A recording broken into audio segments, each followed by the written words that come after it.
Hi guys, welcome back to my channel. Today's video is going to be the books that I read in January and February. I decided to combine them because I did not read a ton in January, and then when February came around I read even less than I did in January. So I think that the videos would be a little bit boring if I just did them if I made individual ones for each month for January and February. So I'm hoping that March is a great reading month, and I'm hoping that the rest of the months I have enough books where I can make a full video on one month. But honestly, I've had kind of a slow start to the year in terms of reading. So I'm just going to go through the books that I read in January and February. I read 4 in January, and then I only read 2 in February. So I have a little note over here of like what the titles are and my ratings, just so I can refresh my memory. All right, we're gonna start with the first book that I read in January, which was Into the Tide by Laura Pavlov. This book is a summer romance, and which I read in January, which was kind of funny. Into the Tide is a romance set in the summer, and it is between Lila and Hugh. It is brother's best friend trope, which I love that trope, and so that was originally what made me excited to read this. And it is also like summer romance trope. But basically, Lila comes home from college. She was like an amazing track runner her whole life, and she and her brother is, I forget the name of her brother, but her brother is like a couple years older than her, maybe like 3. She and her brother had a really rough childhood. Their mom passed away, and their dad is an addict. And she was an amazing runner in high school, and she went off to college and ran for like a college team. So she comes back to her small town. It's also kind of small town vibes. And she comes back to her small town where her brother lives and where her brother's friends live, one of which is Hugh. And she starts living with Hugh in his house. And there's like a little like room. She lives in like a guest room. It's kind of off the side of the house because she's staying there over the summer, to see her brother. And then she also is there to check in on her dad. And her brother is also more protective than like an average protective brother because of what they went through as children, and because he kind of had to have that fatherly figure role. And so with the forced proximity that goes on between Hugh and Lila in his house, they start to realize that they might be catching feelings. And that is all I'll say. It's very good. It's really cute. I love this book so much. I really enjoyed it. I rated it a 4.25. It was gonna be a 4.5, but then the last like 90 pages, like I got a little bit tired. But like the first half of romance books are always my favorite part, and they're so good. And I loved it so much, like the character building and then the connection, that it was clear they like still had all these memories from when they were younger, but then they also had these new like feelings for each other now that they were older. This author is continuing this series with a ton of other couples that you meet in this book, which I'm super excited about. I think the second might already be out. I'm not sure, but I would definitely recommend. You can read it now or you can read it in the summer. I read in January and it still was amazing. The next book that I read in January, I do not have with me. I only have 2 physical books with me for this entire video because I borrowed some books and I like read some books online. Next book is Small Things Like These by Claire Keegan, who also wrote Foster, which got super popular. Small Things Like These follows this man and his family in around the 1970s, 1980s, I think, and it's set in Ireland. And it's kind of following his life with his family. He has 3 daughters, I think. And he notices there's these laundries that he notices. And the first half of the book, it just kind of follows his everyday life. And to be so honest, the first half of the book, I was a little bit bored. But then the second half, he starts noticing these weird things because there's these laundries with these girls working there, and he just notices like strange things always like happen there. Like, I'm pretty sure he sells coal, and so he goes to these laundries and like brings them their coal, and he just keeps seeing these weird instances.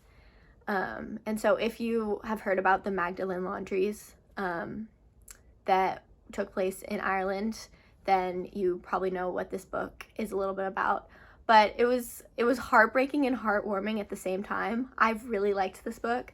The first half, like I said, a little bit bored, but the second half, it just had all these like little moments that just kind of like tugged at your heart.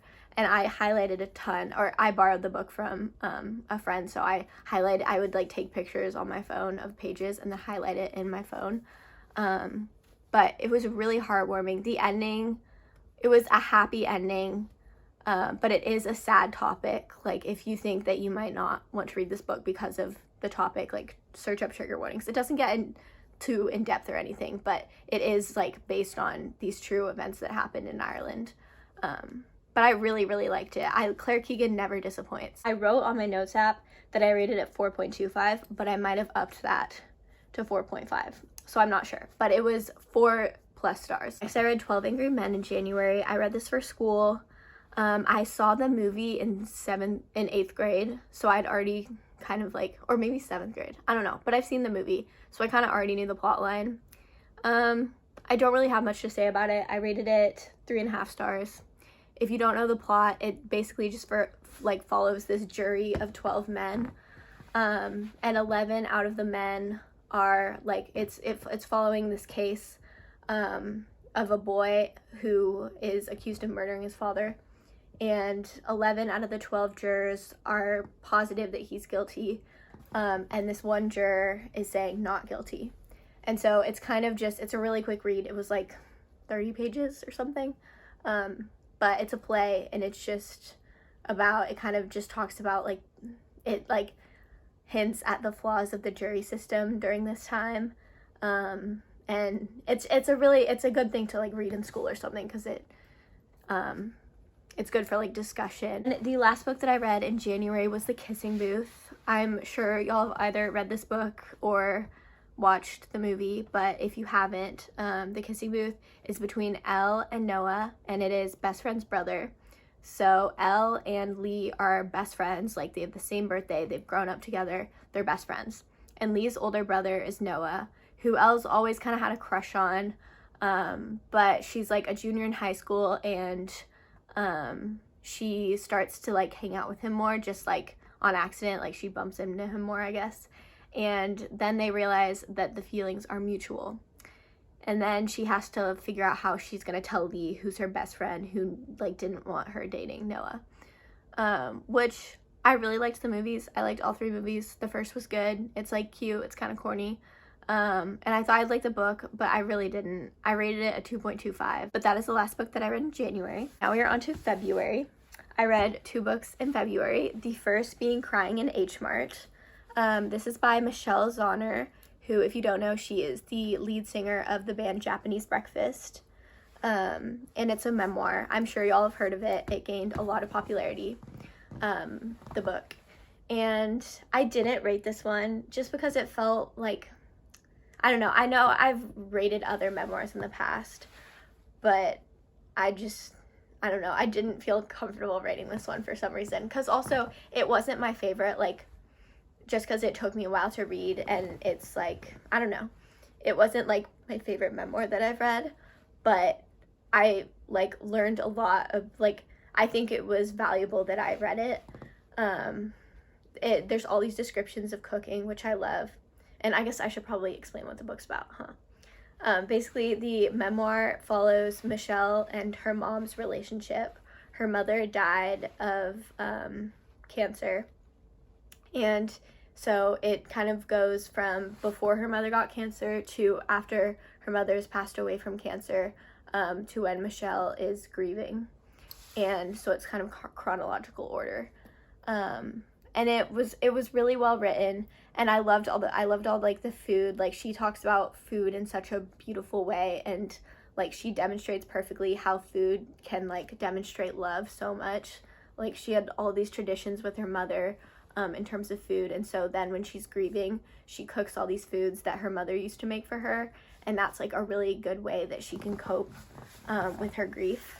And so I thought that was really beautiful. I want to read more memoirs because I think it's really good to, like, for like, reading memoirs helps you be like such a like more empathetic person, and then also like that perspective I haven't really gotten. I haven't gotten a perspective of someone who like, she talks a lot about how as someone who's mixed, someone whose father is white, and someone whose mother was Korean, like, she always kind of had this hard time with her identity, where people who were Korean would, like, not think she was Korean, and then people who were white would be like, oh, you're not white. And so it's kind of like this in between, and she describes that really well. And so that was like a really interesting perspective that I don't have. Overall, would recommend, but you will get hungry, because every time I read that book, I would want to like go get Korean food so bad. Like, I would just get so hungry because the food descriptions are so good and so detailed, and they're literally mouth-watering.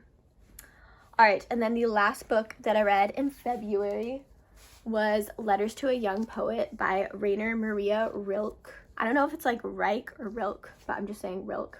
I got this super gorgeous edition from Barnes & Noble, and it wasn't even that expensive. But unfortunately, I did get it wet because my water bottle spilled on it. So it got a little wet, but it dried, and it's still pretty. But basically, this is, I think I would call this nonfiction.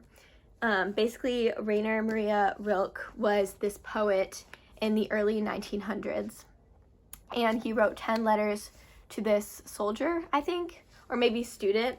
It was this young man who really looked up to Rilke, and and so this book includes those 10 letters, and then at the end there's kind of 30 pages where they kind of give like a biography of Rilke's life, and so they kind of talk about like where he was in his life during each letter, which I found really interesting.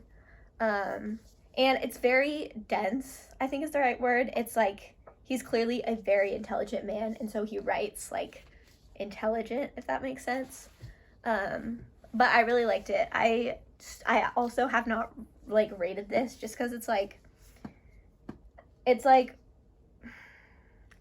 sometimes like when you read like poetry or like short stories, I have a hard time reading those, and I also have a hard time reading this just because it wasn't something that I would like sit down and like binge read, you know. It was something that I like picked up and I'd read a letter and then I'd go to bed, and then like a couple days later I'd read another letter, you know. And I would definitely like go back and look at this book because I highlighted a ton, and I think there's a lot of valuable information in here. That was the last book that I read in February. March is looking to be a good reading month. I'm very excited. Comment down below any video recommendations that you want me to make. I'm trying to come up with more, just because I feel like I've been doing a lot of just like random vlogs and stuff, and I've also been trying to like post more short form content. I will see y'all next time. Thank you so much for watching. Bye.